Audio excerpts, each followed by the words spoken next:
السلام عليكم ورحمة الله. الحمد لله رب العالمين والصلاة والسلام على سيدنا Muhammad وعلى آله وصحبه أجمعين. All praise is due to Allah, and may Allah's peace and blessings be upon His final messenger Muhammad sallallahu alayhi wa sallam. Allahumma salli wa sallim ala Muhammad. This is a session where I answer the questions that were compiled from the Essentials course, Imam Nawawies 40 Hadith. We will start inshallah with the first question. Okay, the question goes like this. The restaurants in non-Muslim countries serve vegetarian and non-vegetarian meals. Haram. Is it permissible to eat only vegetarian meals in such restaurants? The doubts appear due to the usage of the same utensils to cook. What is the best suggestion to give in terms of eating in such places? Alhamdulillah, salatu wassalamu ala Rasulullah. Well, first of all, in non-Muslim countries, I'm sure there will be some restaurants that serve kosher meat. They're very strict. Okay, these types of restaurants, khalas, you should have no doubts. You can eat there, kosher or halal. You try your best to find restaurants that serve halal food or kosher. Then, alhamdulillah, if you do find, then khalas, that's worry-free. That's the best option. Let's say that there are no in your area, there are no such restaurants in your area, and there are some other restaurants that serve vegetarian meals or fish. Fish is permissible. Now the question is, can we eat in these restaurants even though they also serve pork or wine? The matter is that if you go and you're sure that your meal is halal, even though that this restaurant serves pork and serves wine, then it is permissible. But the question here that is mentioned is that the utensils might be shared. So they're using the same utensils with the halal food and the haram food, and there's something called cross-contamination. So this is an issue, yeah? Well, the easiest way is to ask them, are you using the same utensils for the vegetarian food and the non-vegetarian food? For the pork, for example, for the pork and for the fish, when you cook my fish, do you use the same oil or the same pot that was previously used for wine or pork? If you can ask them the question, and if they answer, they said no, we have separate utensils for vegetarian food. If you get from them the answer, then khalas, this suffices inshallah. If they said we don't know, or yes, there is cross-contamination, try to avoid it. Try to avoid it and search for halal restaurants or kosher. طيب. If a mother is revert and accepted inheritance from her non-Muslim parents, can you accept the inheritance when she passes away, like you said earlier? Apparently, okay, let's try to visualize this question. A man, or let's say the parents are non-Muslim, and for example, let's say that the children are Muslim, and maybe out of ignorance or I don't know why, they accepted the inheritance. They accepted the inheritance of the non-Muslims, okay? And now these children, they grew up and they had their own family and their wealth mixed up. Whatever they have inherited, it's mixed up in their wealth. And as time passed, it's mixed up. So for the children now, the next generation, can they inherit their parents? Can they inherit their parents? Inshallah, we say yes, because the wealth has been mixed. So what was pure, what was halal was mixed with what is haram. And now for the next generation, those who inherit, it will be for them, it came in a permissible way. So inshallah we say that it is permissible.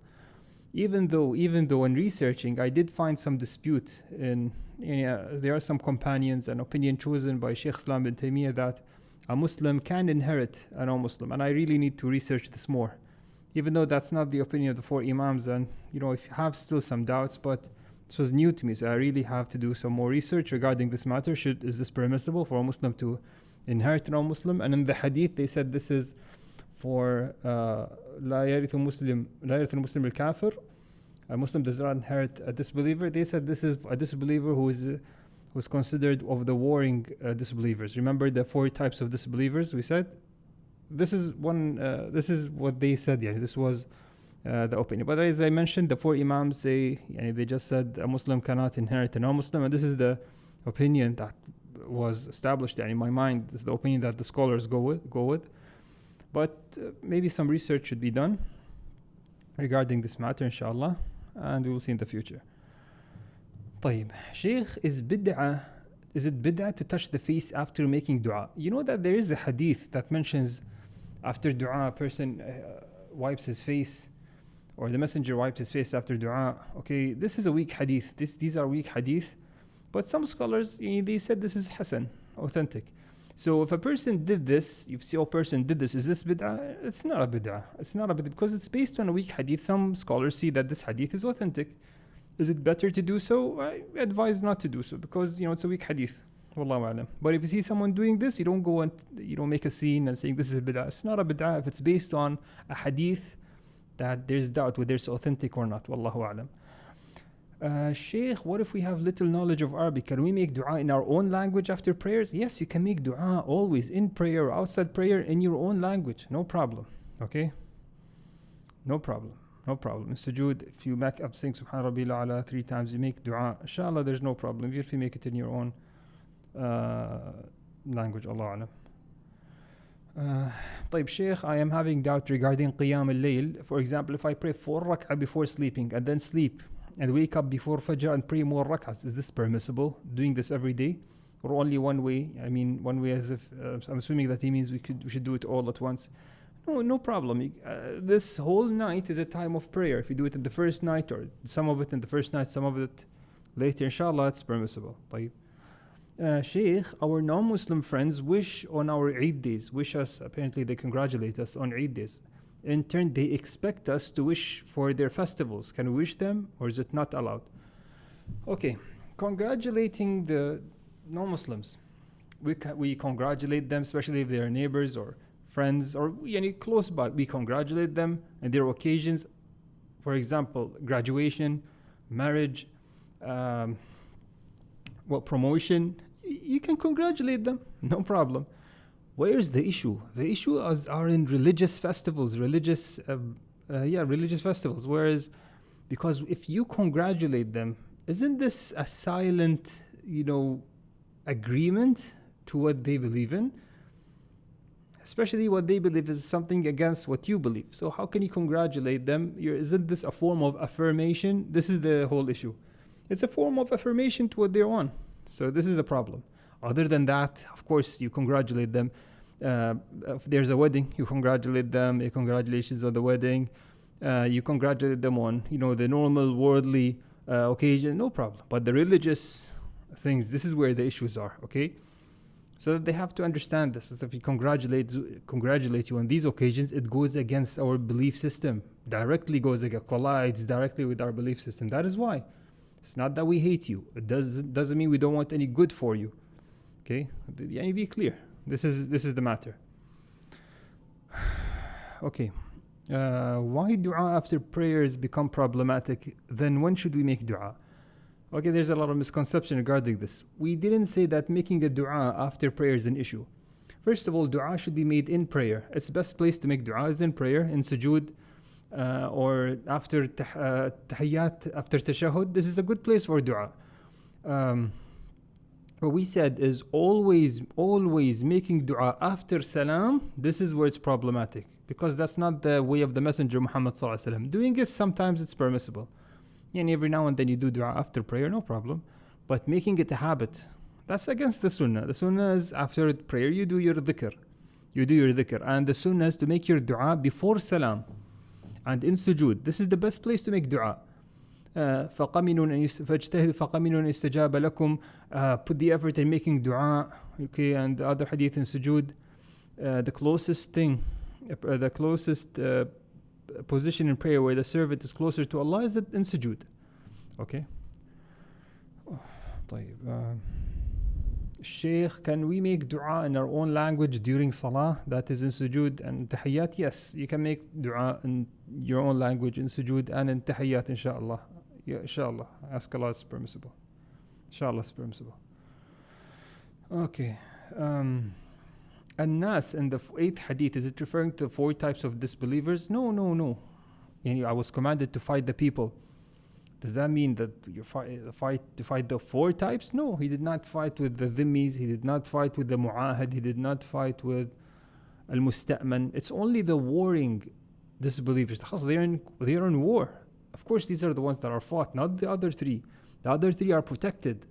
They are pacts And they are like agreements that should be respected, and the Messenger Muhammad ﷺ respected it. Whether it's with Quraysh, with disbelievers, or with other groups, with the Jews, it's respected, okay?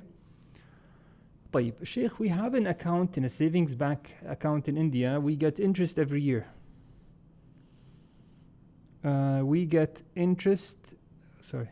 Sheikh, we have an account in savings bank in India. We get interest every year. How should we spend it?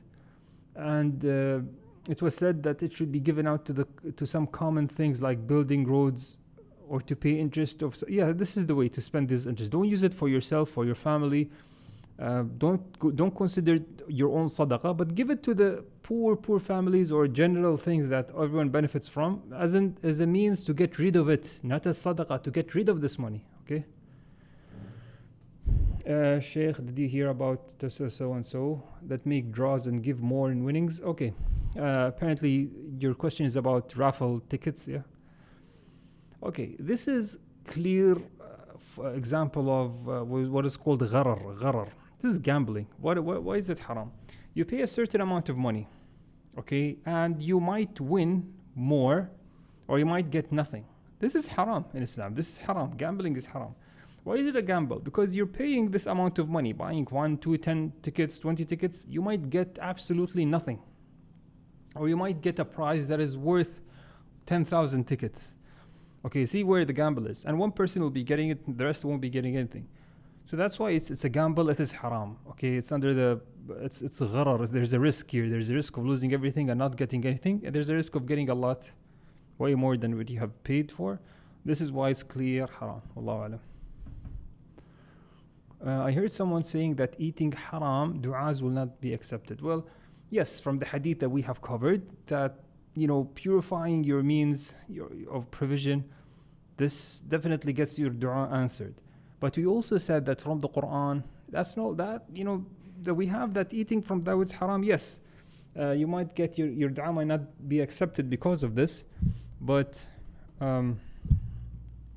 but sometimes even there are some exceptions. For example, at times of need, regardless of that person who he is, or the Muslim or non-Muslims, at times of extreme need, Allah Azza wa Jal answers. أَمَّا يُجِيبُ الْمُضْطَرَّ إِذَا دَعَاهُ يَكْشِفُ السُّوءَ. It is He who accepts the response to the person who is in extreme need, even if he was a disbeliever. This is from the Quran, okay? Sheikh, can we intend to make up previous missed fasts while fasting these 9 days? Yes, you can. Inshallah, you get the reward of fasting. Even though it's an obligation, but it's a worship done in these days. Inshallah, you get the reward. Assalamu alaikum wa rahmatullah. Okay. Assalamu alaikum wa rahmatullahi wa barakatuh. Alaikum salam wa rahmatullahi wa barakatuh. Sheikh, the person who sacrifices during Hajj, should he also do it in his home country again? Okay, if the person here, the scholars, they disputed. Okay, basically, the person who's in Hajj, what does he have to sacrifice? The hadi, the sacrificial animal, a hadi over there. He has to give a sacrifice there. Does he have to do an udhiyah back home? He doesn't have to. He's only obligated to do this in Hajj. The hadi over there in Hajj. What about if he has family back home? Here, some scholars said if he has a family back home, he can give them some money and let them make another udhiyah, sacrifice for them. Yes, some scholars said this. So if he does this, it's no problem, inshallah. Okay, no problem. Sheikh, is it haram to listen to anashid with instrumental music? Isn't that besides the point? And this goes against the point of it being nasheed. If it's nasheed, what's the point of nasheed if there's music in it? And my advice for those who are struggling with music, try to listen to some Quran. Look at different reciters reciting different surahs. You will find some surahs by some reciters that will touch your heart. And then this will start your connection with the Quran. This is a good way. I always try to listen to different reciters reciting different surahs. And subhanAllah, it might be a surah.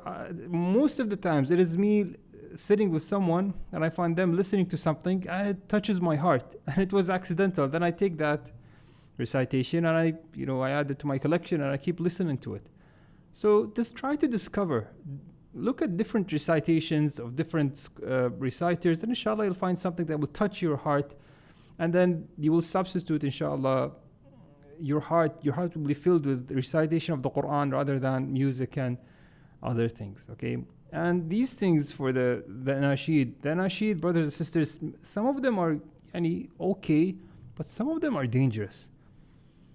They have some, as they say, ideas in them, and if you keep repeating these words, they will be instilling in you something that will affect you in a bad way. And don't be a kind of person who gets affected and his heart feels their hearts are connected to something other than the Quran. I'm sure that if you search hard enough, you'll find, alhamdulillah, some reciters, different recitations that will be perfect for you. Okay, this is the end of the questions. هذا والله أعلم وصلى الله على نبينا محمد وعلى آله وصحبه وسلم. جزاكم الله خير.